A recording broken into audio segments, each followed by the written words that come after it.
Hello everyone, and welcome to my presentation about the evolution of Pokemon music. I'll be showcasing each game's background, the composer of each game and the quotes about it, how the music transitions from one place to another, and talk about the true evolution of Pokemon music in the making. Pokemon Red and Blue is the first game we'll be talking about today. It's the mainline Pokemon game, the first mainline Pokemon game to be released for the Nintendo Game Boy. Originally released in Japan as Pokemon Red and Green in 1996, they introduced players to the Kanto region. The main composer for the music was Junichi Masuda, who created most of the soundtrack using the limited sound capabilities of the Game Boy. His music became one of the most recognizable parts of the series, especially themes like the battle music, Pokemon Center theme, and gym leader battles. Now moving on to Pokemon Sword and Shield. Pokemon Sword and Shield is one of the first mainline Pokemon games released for the Nintendo Switch, without counting the Let's Go games. Released in 2019, they take place in the Galar region. The main composers for the music were Go Ichinis, Minakuna Adachi, Kyoto, and even some help from Toby Fox. Yes, that Toby Fox. With additional contributions with other composers. The soundtracks uses a more cinematic and layered style compared to the earlier Pokemon games, having it being more blended orchestra elements, electronic sounds, and energetic battle themes that sounds more like a Deadmau5 song than your typical game. As we all may know, developing music for the Game Boy isn't really the best way to make music, or just to make a big project here, because you only get 4 channels, which, channel 1 being your pulse and sweep, channel 2 also being pulse just without the frequent sweeps, channel 3 is just a custom 4-bit sample waveform, and channel 4 is just white noise. But even with less to work with, Junichi was able to put together a nostalgic masterpiece for Time to Go, and it's been remixed for multiple games in the future. Now let's go ahead and listen to the soundtrack of you walking from Pallet Town into Route 1.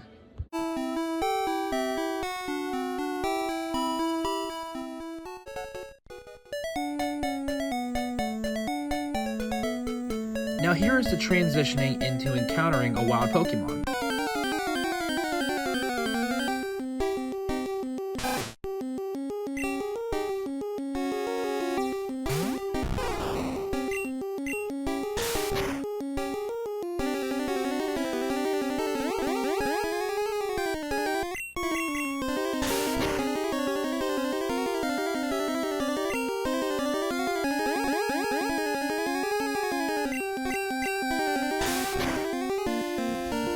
Once you encounter the Pokemon, the music speeds up as you're battling for life or death. Well, I guess I mean life or fate.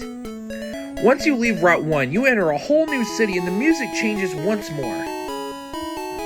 And once you enter the Pokemon Center, a whole new song turns on.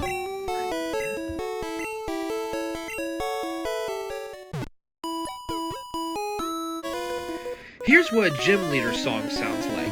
It feels like more subtle tone than a normal battle music, which some might think enhances the vibe and makes you feel like you're in a more serious situation.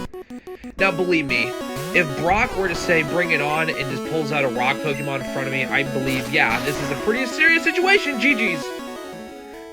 Junichi Masuda found interest in his music career by finding YMO, which stands for Yellow Magic Orchestra. In his interview, he said, and I quote, "YMO used a lot of synthesizers. I remember hearing the sound of those synthesizers for the first time and thinking it was so cool, and I really wanted to get one of my own. I took my parents with me and got my first one.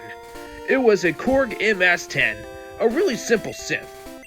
Mr. Masuda says, the first musical instrument provided him with a gateway into actually making music, or at least into understanding the sound of music.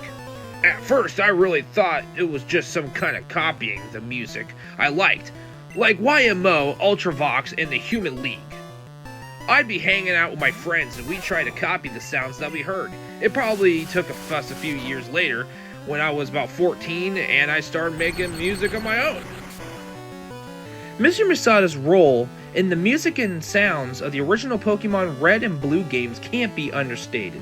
He said, "We'd write music directly on the Game Boy using a special device for those games.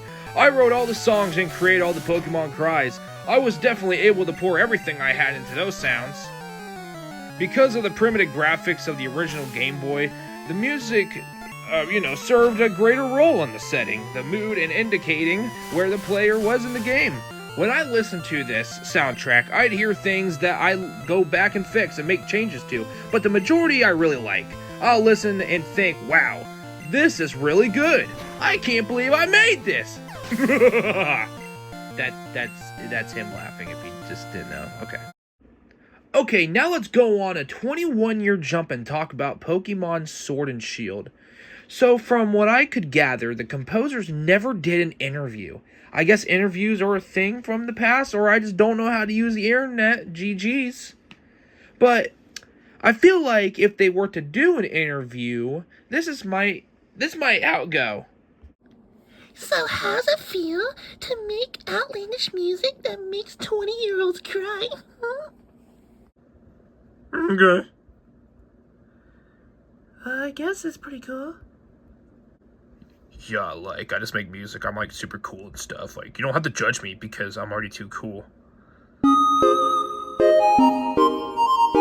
So, to me personally, it's unknown why there's not an interview out on the web right now, unless there is. I just don't know how to use the internet, GG's. I'm going to go ahead and play this game myself. So, let's go ahead and switch to the face cam. So since we've gone over Pokemon Red and Blue, we're going to be talking about Pokemon Sword and Shield. Now, Pokemon has had numerous games amount its lifespan, but I decided to go with Sword and Shield since that one is such a polar opposite.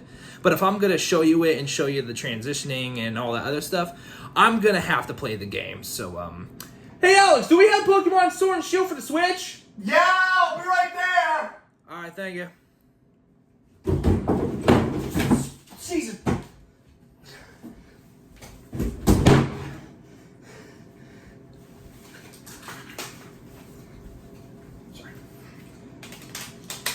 Here you go.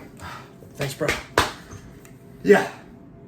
So this is Pokemon Sword and Shield. This is a game that is not limited to anything. This game was used with a big orchestra. It had computers and all kinds of cool stuff. Dubstep, galore. It's crazy. Absolutely insane. I'm just going to go ahead and kick it off and bring us into Wedgehurst. As we can see right here, we're in a old town little factory setting, and it has quite a nice mellow music. And then we get into Route 1, and I'm just gonna let you guys hear it for yourselves. Okay, so during the making of this video, I messed up the names big time. I said Wedgehurst instead of Motostoke, my bad. And instead of Route 1, it's supposed to be Route 3. This is a big apologies of me. When I was playing this, I was not locked in. So, yeah, GG's. And my friend wasn't locked in either. He sucks. And he lives in the closet. Please excuse my excessive yapping here. Now we just went into a battle mode here. As you can hear, the normal song, it was a normal, little cheerful song. And then it transitions to a dun, dun, dun, dun, dun, dun, which is something that you're not expecting, but I guess they really keep up with the unexpected nature of Pokemon. Okay, yeah, here, play for a little bit. So when you're in the main town, also known as Wedgehurst, it has such a weird vibe to it. It's kind of like a factory setting. It's kind of hard to explain. But then you go into Route 1A, I think is what it was, and it just has more of a cheerful. Why are you laughing? This song sucks so badly I threw my phone on the floor, dude. Okay, enough with all my mishaps here. Now we're about ready to do a gym battle, and just listen to this music. I'm going to give you guys some time to listen to it, and you can hear how the music has completely and utterly evolved throughout time. Just listen to this.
See, this is what I'm talking about. See, this is the evolution of Pokemon music. Yo, I'm hey, do you trying have a to get screwdriver? to. No, I don't. I'm trying to fix my... I don't care.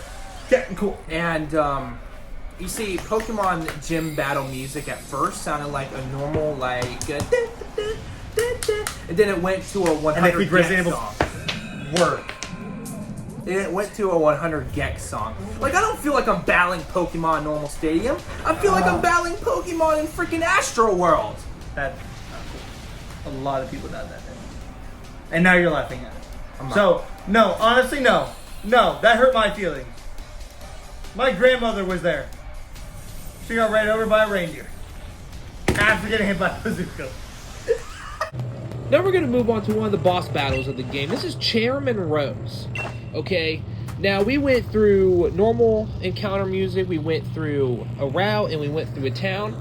And now we're going to look at this one. This is just a straight up orchestra with a slight mix of computer engineering right there. That's like one of the reasons why I'm bringing this up, is because should the evolution of Pokemon music really be hated like it is today? I mean, just listen to the soundtrack. It just sounds like a masterpiece.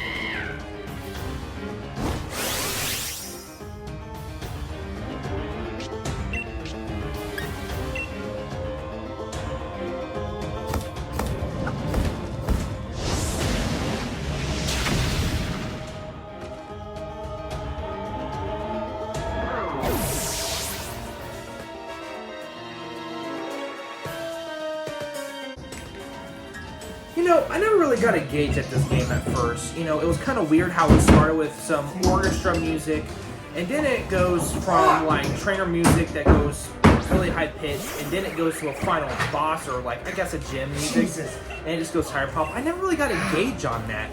But I guess people my age would actually, like, really enjoy something like this. So I guess that's really the true evolution here. Hey, And, you know, at first I didn't think Pokemon did it right. But in all reality, I think they did. Can I play? You want to play? Want to play? Here, play. How's that sound, buddy? You play along. Play along. Cool, yeah, you don't have to be a jerk about it, though. Play along.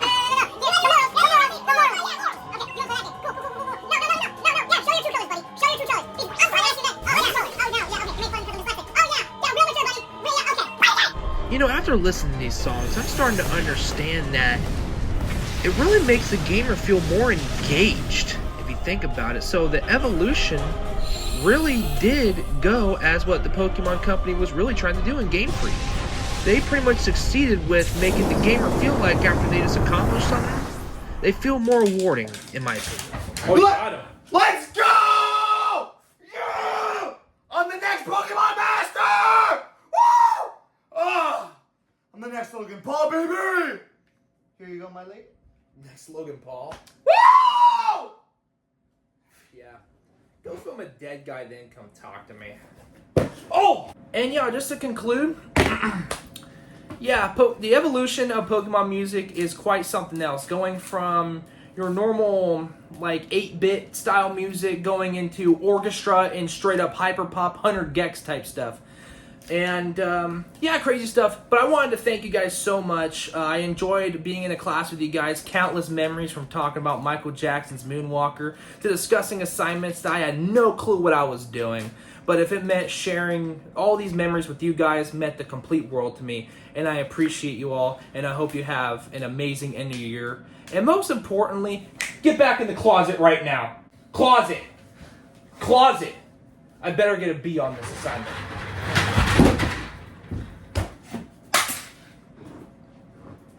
Closet! I'm going. Don't need to yell at me. Closet. See, I have to go. Why do you even live in my closet anyways? There's no other closet to live in! You don't have to be such a bully. God. Thank you guys. I appreciate it. Tim Morrell, out.